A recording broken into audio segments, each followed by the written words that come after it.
Hello everyone, I am Daniel Clemens, the HEMA Vtuber, and today I'd like to do something a little bit different from my normal fare. In honor of the holiday season, I would like to read to you my favorite Arthurian legend, Sir Gawain and the Green Knight.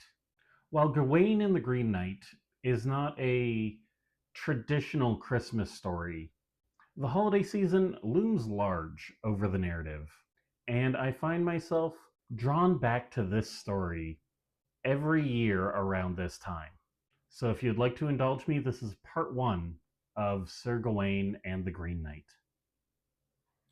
After the siege and the assault of Troy, when that burg was destroyed and burned to ashes, and the traitor slain for his treason, the noble Aeneas and his kin sailed forth to become princes and patrons of well nigh all the Western Isles.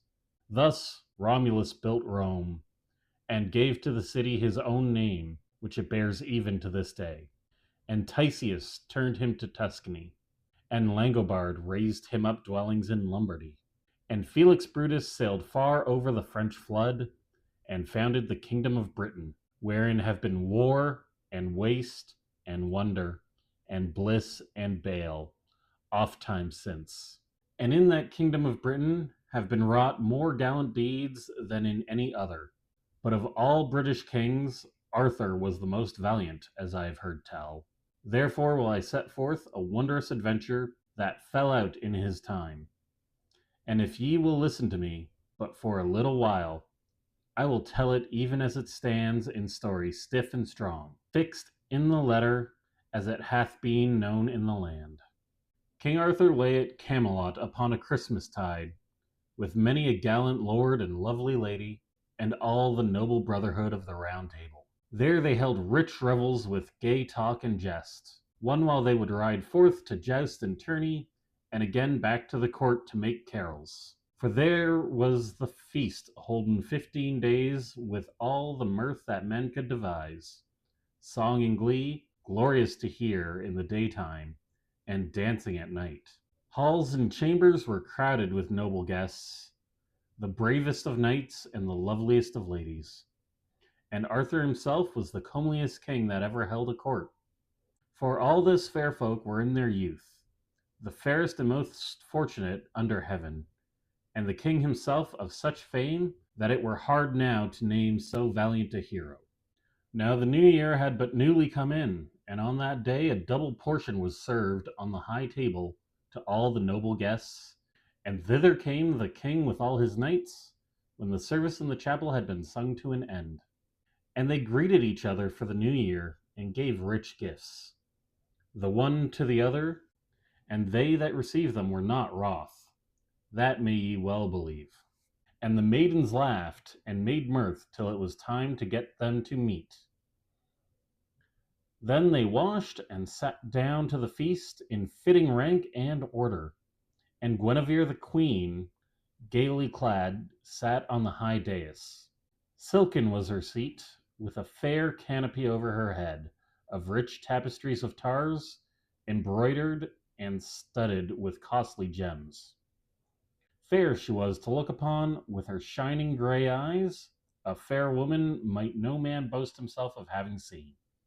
But Arthur would not eat till all were served. So full of joy and gladness was he, even as a child. He liked not either to lie long or to sit long at meat. So worked upon him his young blood and his wild brain. And another custom he had also, that came of his nobility, that he would never eat upon a high day till he had been advised of some knightly deed, or some strange and marvellous tale, of his ancestors, or of arms, or of other ventures. Or till some knight should seek him leave to joust with another, that they might set their lives in jeopardy, one against another, as fortune might favor them. Such was the king's custom when he sat in hall at each high feast with his noble knights. Therefore, on that New Year tide, he abode fair of face on the throne, and made much mirth withal. Thus the king sat before the high table, and spake of many things. And there good Sir Gawain was seated by Guinevere the queen, and on her other side sat Agravain, a la Dermain. Both were the king's sister's sons and full gallant knights. And at the end of the table was Bishop Bodwin and Gawain, King Urien's son, sat at the other side alone. These were worthily served on the days, and at the lower tables sat many valiant knights. Then they bare the first course with the blast of trumpets and waving of banners, with the sound of drums and pipes, of song and lute, that many a heart was uplifted at the melody. Many were the dainties, and rare the meats. So great was the plenty that might scarce find room on the board to set on the dishes. Each helped himself as he liked best, and to each 12 dishes, with great plenty of beer and wine. Now I will say no more of the service, but that ye may know there was no lack. For there drew near a venture that the folk might well have left their labor to gaze upon. As the sound of the music ceased, and the first course had been fitly served, there came in at the hall door one terrible to behold, of stature greater than any on earth, from neck to loins so strong and thickly made, and with limbs so long and so great, that he seemed even as a giant. And yet he was but a man, only the mightiest that might mount a steed, broad of chest and shoulder, and slender of waist, and all his features of like fashion. But men marveled much at his color, for he rode even as a knight, yet was green all over. For he was clad all in green, with a straight coat and a mantle above.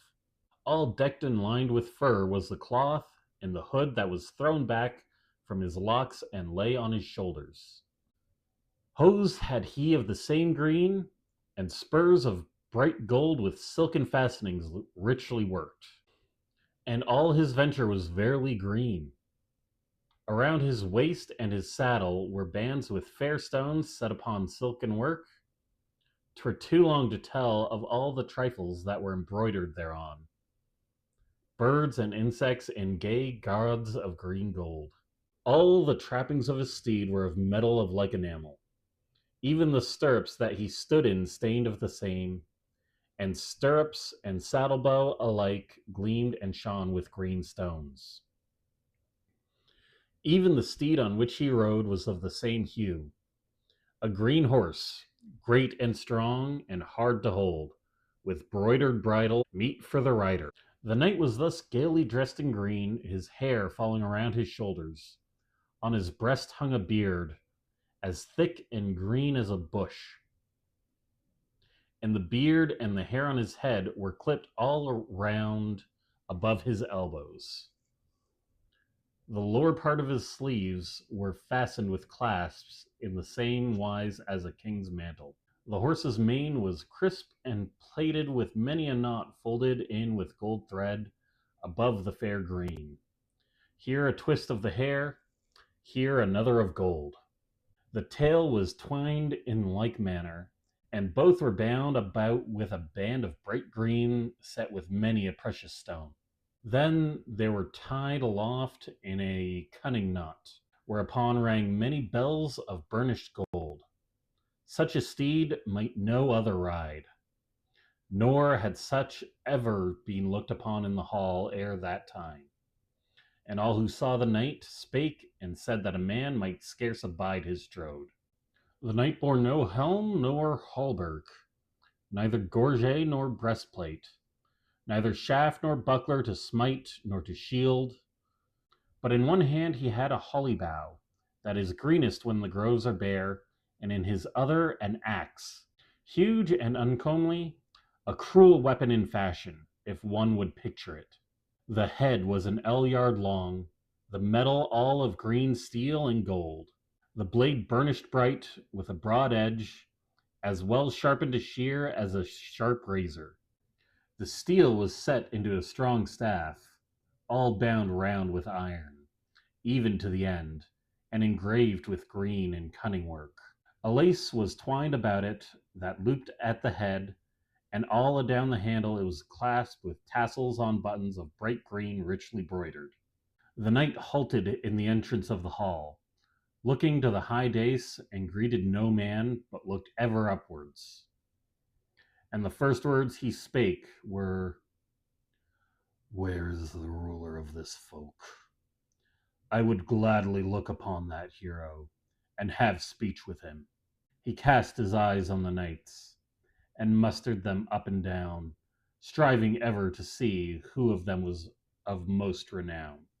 Then was there great gazing to behold that chief, for each man marvelled what it might mean that a knight and his steed should have ever such a hue as the green grass, and that seemed even greener than green enamel on bright gold. All looked on him as he stood, and drew near unto him, wondering greatly what he might be. For many marvels had they seen, but none such as this, and phantasm and fairy did the folk deem it. Therefore were the gallant knights slow to answer, and gazed astounded, and sat stone still in a deep silence through that goodly hall, as if a slumber were falling upon them. I deem it was not all for doubt, but some for courtesy, that they might give ear unto his errand. Then Arthur beheld this adventure before his high dais, and knightly he greeted him, for discourteous was he never. "Sir," he said, "thou art welcome in this place. Lord of this hall am I, and men call me Arthur. Light thee down and tarry a while, and what thy will is, that shall we learn after." "Nay," quoth the stranger, "so help me he that sitteth on high, 'twas not mine errand to tarry any while in this dwelling. But the praise of this thy folk and thy city is lifted up on high, and thy warriors are holden for the best and the most valiant of those who ride mail-clad to the fight. The wisest and the worthiest of the world are they, and well proven in all knightly sports. And here, as I have heard tell, is fairest courtesy. Therefore have I come hither as at this time. You may be sure by the branch that I bear here that I come in peace, seeking no strife. For had I willed to journey in warlike guise, I have at home both hauberk and helm, shield and shining spear, and other weapons to mine hand. But since I seek no war, my raiment is that of peace. But if thou be as bold as all men tell, thou wilt freely grant me the boon I ask." And Arthur answered, "Sir knight, if thou cravest battle here, thou shalt not fail for lack of foe." And the knight answered, "Nay, I ask no fight. In faith, here on the benches are but beardless children. Were I clad in armor on my steed, there's no man here might match me. Therefore I ask in this court but a Christmas jest, for that it is Yuletide and New Year, and there are many here. If anyone in this hall holds himself so hardy, so bold both of blood and brain, as to dare strike me one stroke for another, I will give him as a gift this axe, which is heavy enough, in sooth, to handle as he may list, and I will abide the first blow, unarmed as I sit. If any knight be so bold as to prove my words, let him come swiftly to me here, and take this weapon. I quit claim of it. He may keep it as his own, and I will abide his stroke, firm on the floor. Then shalt thou give me the right to deal him another. The respite of a year from today shall he have. Now pledge me thy word, and let me see whether any here dare say aught." Now if the knights had been astounded at the first, yet stiller were they all, high and low, when they had heard his words. The knight on his steed straightened himself in the saddle, and rolled his eyes fiercely round the hall. Red they gleamed under his green and bushy brows. He frowned and twisted his beard, waiting to see who should rise. And when none answered, he called aloud in mockery, "What! Is this Arthur's hall? And these the knights whose renown hath run through many realms? Where are now your pride and your conquests, your wrath and anger, and mighty words? Now are the praise and the renown of the Round Table overthrown by one man's speech, since all keep silent for dread ere they have seen a blow." With that he laughed so loudly that the blood rushed to the king's fair face for very shame. He waxed wroth, as did all his knights, and sprang to his feet and drew near the stranger and said, "Now by heaven foolish is thine asking, and thy folly shall find its fitting answer. I know no man aghast at thy great words. Give me here thine axe, and I shall grant thee the boon thou hast asked." Lightly he sprang to him and caught at his hand, and the knight, fierce of aspect, lighted down from his charge. Then Arthur took the axe and gripped the haft, and swung it round ready to strike. And the knight stood before him, taller by the head than any in the hall. He stood and stroked his beard, and drew down his coat, no more dismayed for the king's threat than if one had brought him a drink of wine. Then Gawain, who sat by the queen, leaned forward to the king and spake, "I beseech ye, my lord, let this venture be mine. Would ye but bid me rise from this seat and stand by your side, so that my liege lady thought it not ill, then would I come to your counsel before this goodly court. For I think it not seemly that such a challenge should be made in your hall, that ye yourself should undertake it, when there are many bold knights who sit beneath ye. None are there, methinks, of readier will under heaven, or more valiant in open field. I am the weakest, I wot, and the feeblest of wit, and it will be the less loss of my life if ye seek sooth. For save that ye are mine uncle, naught is there in me to praise. No virtue is there in my body save your blood, and since this challenge is such folly, that it beseems ye not to take it, and I have asked it from ye first, let it fall to me, and if I bear myself ungallantly, then let all this court blame me." Then they all spake with one voice that the king should leave this venture and grant it to Gawain. Then Arthur commanded the knight to rise, and he rose up quickly and knelt down before the king, and caught hold of the weapon. And the king loosened his hold of it, and lifted up his hands, and gave him his blessing, and bade him to be strong both of heart and hand. "Keep thee well, nephew," quoth Arthur, "that thou give him but the one blow, and if thou readest him rightly, I trow thou shalt well abide the stroke he may give thee after." Gawain stepped nearer to the stranger, axe in hand, and he, never fearing, awaited his coming. Then the Green Knight spake to Sir Gawain, "Make we our covenant ere we go further. First, I ask thee, knight, what is thy name? Tell me truly, that I may know thee." "In faith," quoth the good knight, "Gawain am I who give thee this buffet, let what may come of it. And at this time 12 month will I take another at thine hand, with whatsoever weapon thou wilt, and none other." Then the other answered again, "Sir Gawain, so may I thrive, as I am fain to take this buffet at thy hand." And he quoth further,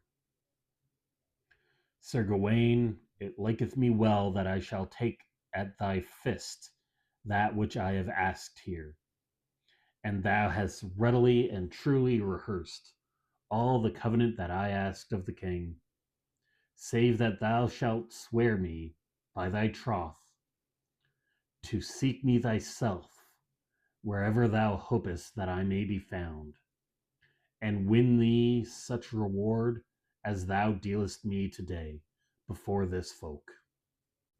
"Where shall I seek thee?" quoth Gawain. "Where is thy place? By him that made me, I wot never where thou dwellest, Nor know I thee, knight, thy court, nor thy name. But teach me truly all that is pertaineth thereto, and tell me thy name, and I shall use all my wit to win my way thither. And that I swear thee for sooth, and by my sure troth. That is enough in the new year, it needs no more, quoth the Green Knight to the gallant Gawain. If I tell thee truly when I have taken the blow, and thou hast smitten me, then will I teach thee of my house and home, and mine own name. Then mayest thou ask thy road and keep covenant. And if I waste no words, then farest thou the better. For thou canst dwell in thy land and seek no further. But take now thy toll, and let's see how thy strike. Gladly will I, quoth Gawain, handling his axe. Then the Green Knight swiftly made him ready. He bowed down his head and laid his long locks on the crown that his bare neck might be seen. Gawain gripped his axe and raised it on high. The left foot he set forward on the floor and let the blow fall lightly on the bare neck. The sharp edge of the blade sundered the bones, smote through the neck, and clave it in two, so that the edge of the steel bit on the ground and the head rolled even to the horse's feet. The blood spurted forth and glistened on the green raiment, but the knight neither faltered nor fell. He started forward with outstretched hand and caught the head and lifted it up. Then he turned to his steed and took hold of the bridle, set his foot in the stirrup, and mounted. His head he held by the hair in his hand. Then he seated himself in the saddle as if naught ailed him, and he were not headless. He turned his steed about, the grim corpse breathing freely the while, and they who looked upon him doubted them much for the covenant. For he held up the head in his hand, and turned the face towards them that sat on the high dais. And it lifted up the eyelids, and looked upon them, and spake as ye shall hear. Look, Gawain, that thou art ready to go as thou hast promised, and seek Lely till thou find me, even as thou hast sworn in this hall in the hearing of these knights. Come thou, I charge thee, to the Green Chapel, such a stroke as thou hast dealt thou hast deserved, and it shall be promptly paid thee on New Year's morn. Many men know me as the Knight of the Green Chapel, and if thou askest, thou shalt not fail to find me. Therefore it behooves thee to come, or to yield thee as recreant. With that he turned his bridle and galloped out at the hall door, his head in his hands, so that the sparks flew from beneath his horse's hooves. Whither he went none knew, no more than they wist whence he had come. And the king and Gawain, they gazed and laughed, for in sooth this had proved a greater marvel than any they had known aforetime. Though Arthur the king was astonished at his heart, yet he let no sign of it be seen, but spake in courteous wise to the fair queen. Dear lady, be not dismayed. Such craft is well suited to Christmastide, when we seek jesting, laughter, and song, and fair carols of knight and ladies. But now I may well get me to meat, for I have seen a marvel I may not forget. Then he looked on Sir Gawain, and said gaily, Now, fair nephew, hang up thine axe, since it has hewn enough. And they hung it on the dosel above the dais, where all men might look on it for a marvel, and by its true token tell of the wonder. Then the twain sat them down together, the king and the good knight, and men served them with a double portion, as was the share of the noblest, with all manner of meat and minstrelsy. And they spent that day in gladness. But Sir Gawain must well bethink him of the heavy venture to which he had set his hand. End of part 1. Thank you for listening, and if you would like to hear the rest, please like and subscribe.